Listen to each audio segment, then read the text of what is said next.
വൈക്കത്തെ ഒരു സാധാരണ യാഥാസ്ഥിതിക മുസ്ലിം കുടുംബത്തിൽ ഒരു സെപ്റ്റംബർ 7-ന് മുഹമ്മദ് ഇസ്മായിലിൻ്റെയും ഫാത്തിമയുടെയും മകനായി വിശാഖം നക്ഷത്രത്തിലാണ് മമ്മൂട്ടിയുടെ ജനനം. അച്ഛന് 6 അടി 2 ഇഞ്ച് പൊക്കമായിരുന്നു ഉണ്ടായിരുന്നത്. മമ്മൂട്ടിക്കുമുണ്ട് 6 അടി പൊക്കം. ആജാന ബാഹുവായിരുന്ന അച്ഛൻ്റെ ഛായ തന്നെയാണ് മമ്മൂട്ടിക്കും അദ്ദേഹത്തിൻ്റെ സഹോദരങ്ങൾക്കും ലഭിച്ചിരിക്കുന്നത്. വാപ്പയുടെ മരണം തൻ്റെ ജീവിതത്തിലെ ഏറ്റവും വേദന നിർഭരമായ നിമിഷമായിരുന്നു എന്നത് മമ്മൂട്ടി പിൽക്കാലത്ത് ഓർക്കുന്നുണ്ട്. വളരെ സാധാരണമായ ജീവിത സാഹചര്യങ്ങളിലൂടെയാണ് മമ്മൂട്ടി മുൻപോട്ട് പോയത്.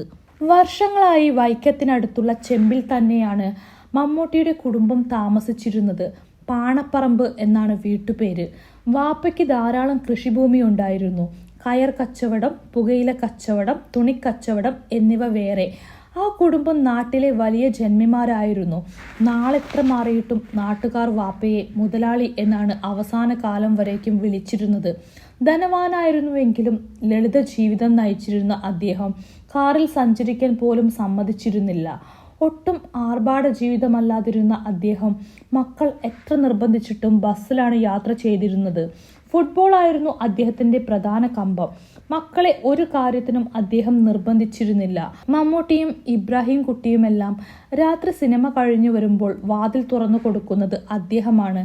തൻ്റെ മക്കൾ രാത്രി ഉത്സവപ്പറമ്പിൽ നാടകവും അമ്പലത്തിൽ കഥകളിയും കാണാൻ പോകുന്നത് അദ്ദേഹം വിലക്കിയിരുന്നില്ല. കുട്ടികൾ ഇന്നതായി തീരണമെന്ന് അദ്ദേഹം വാശി പിടിച്ചിരുന്നില്ല. കുട്ടികൾ എവിടെ പോയാലും സംസ്കാരം വിട്ട് പ്രവർത്തിക്കില്ല എന്ന് അദ്ദേഹത്തിന് ഉറപ്പായിരുന്നു.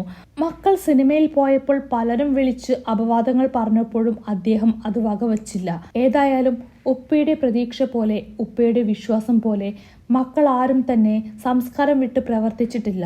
അതുതന്നെയാണ് ആ ഉപ്പയുടെ ഏറ്റവും വലിയ വിജയം.